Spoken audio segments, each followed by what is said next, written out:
I'm Brian Bankson from the Cinco Ranch Branch Library, and welcome to Episode 5 of What Makes This Photograph Great, where we analyze point by point, element by element, pixel by pixel, what makes a photograph worth looking at. Each episode I choose a master photographer and focus on a particular photograph from their repertoire that I really dig. Today we're going to look at British photographer and painter David Hockney. Let's start with a little background on Mr. Hockney. He was born in England in 1937, the fourth of 5 children. He attended the Royal College of Art in London, where his paintings were featured in the exhibition Young Contemporaries, which featured British pop art. Hockney was known for being somewhat of a rebel.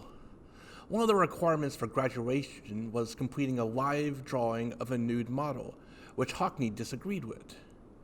He eventually relented and completed a painting titled Life Painting for a Diploma. He also refused to work on an essay required for the final examination, saying he should be assessed solely on his artworks. Recognizing his talent and growing reputation, the Royal College of Art changed its regulations and awarded the diploma. After teaching for a few years, Hockney moved to Los Angeles in 1964, where he was inspired to make a series of paintings of swimming pools in the comparatively new acrylic medium using vibrant colors. The artist lived back and forth among Los Angeles, London, and Paris in the late 1960s and 1970s. He currently holds the record for the most expensive artwork sold by a living artist, with his painting Pool with 2 Figures being sold at Christie's auction house for $90 million. Now, while most of the photographers we have talked about so far are considered artists, David Hockney, while certainly being known for his unique photographic work, is not considered primarily as a photographer, or even as a painter. Hockney has experimented with painting, drawing, printmaking, watercolors, photography, and many other media, including making art with a fax machine, paper pulp, computer applications, and even iPad drawing programs. Hockney's venture into photography happened by accident. He tried photographing his living room for use as a reference for a painting he was doing, but he couldn't get the whole room into frame with his Polaroid instant camera. So he took several pictures of the room and stitched the prints together. He never intended for the photographs to be a composition on their own, but he liked the effects that the photographs, taken from different angles and at different times, had over the conventional singular photograph. For Hockney, a photograph's weakness was the fact that it was from one single point of view at one single instant of time. Hockney considered this boring. But with this new technique he accidentally discovered, he could make photographic images that transcended time and point of view. He called these new creations joiners, and made hundreds of them, utilizing different styles and techniques for the compositions. The first ones he did were taken with Polaroid instant cameras. These he often arranged into a grid pattern, like this one.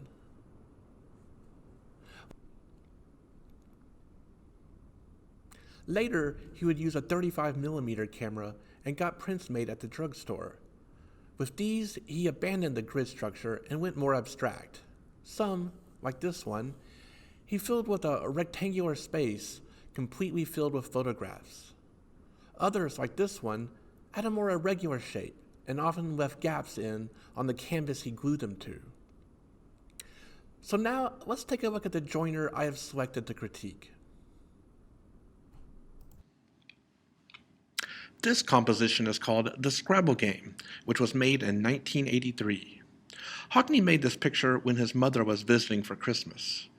2 of Hockney's friends joined him and his mother for a game of Scrabble. The hand in the bottom of the frame does indeed belong to David Hockney. Now the big question is, can one use the same compositional criteria to critique a work like this as you would a normal photograph? I would say yes and no. I think many still do apply, but some might not so much. Let's give it a try. Let's start with the rule of thirds. The hard part for this one is identifying the subject of this photo since there are so many. Any of the 4 people pictured could be called the subject, including Hockney himself. The Scrabble board could be the subject. Even the cat could be the subject. The other question is, where does the picture plane begin and end? That makes it hard to measure where the 1/3 is. For the sake of this critique, I'm going to say that in my opinion, Hockney's mother is the main subject of this image, because she probably is the most important to Hockney. So using that, you can see that yes, for the most part, her face, or one of her faces, lines up to the right and the top third, just about.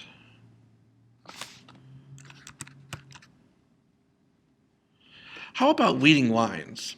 The most interesting lines for me are the lines made by the edges of the individual photographs. Most of them in this composition are horizontal and vertical, except this one crooked one right here. And the edges are in fact pointing towards Hockney's mother. The edge of the Scrabble board right here are also pointing at her mother as well.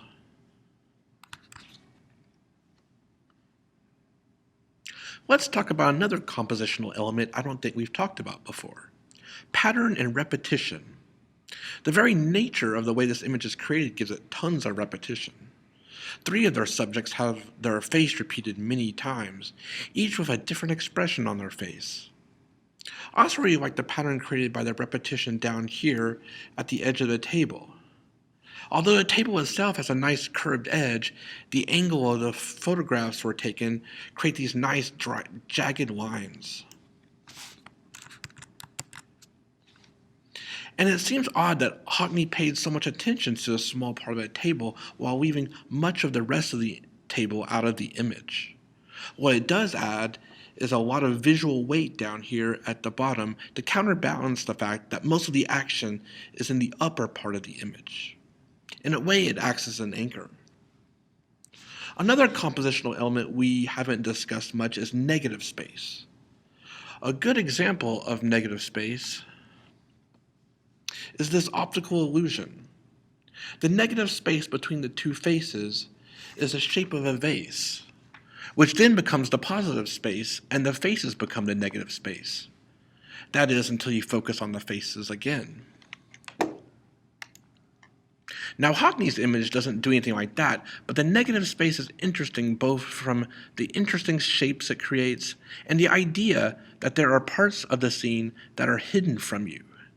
Hockney decided what the interesting parts were and just left the rest out, deeming them uninteresting or distracting. This seems revolutionary in terms of being able to compose a photographic image and being able to give visual weight to certain elements simply by including it. A photographic purist like Ansel Adams might say, though, that this goes against the idea that photography's strength is accurately representing what is in front of the camera's lens. David Hockney was most certainly not a photographic purist by any means. And the last compositional element that we rarely discuss is narrative. This is the ability of a photograph to tell a story. A single photograph of one instant in time can definitely tell a story, and good photographs often do. But this method of photographic image making, let's just say this is a narrative cheat code. The medium of film and movies has many advantages over still photography in terms of narrative. A movie is essentially many photographs viewed over a long duration of time. Hockney's work falls in between photography and movies. It is many photographs viewed all at once. But the image shows a long duration of time. You see the different facial expressions as the game of Scrabble went on. It tells a story in ways a single photograph can't. Hockney said of this work in his autobiography, "The Scrabble game was done when my mother was visiting Christmas. Ann Upton, David Graves, and my mother played. I joined in too, though I couldn't concentrate much on the game because I was taking pictures." It was while I was doing this piece that I saw that I was using narrative for the first time, using a new dimension of time. I also find it interesting that this photographic technique created by Hockney in the 1980s mimics what some Cubist painters were trying to achieve in the early 20th century. This painting of a figure descending a staircase was painted by French artist Marcel Duchamp. As a Cubist painter, he used science as an inspiration. And for this painting, he may have used this scientific photograph created by scientist Etienne Jules Marie as an inspiration. The photograph was made in 1890 and was a long exposure used to study human motion. Like Hockney's image, this photograph has a long duration of time viewed at once. And I also really appreciate Hockney's nod to Cubism in the Cubist shapes his individual photographs create. And one other interesting thing about Hockney is that just about every undergraduate photography student will at some point have a David Hockney project. And here is mine.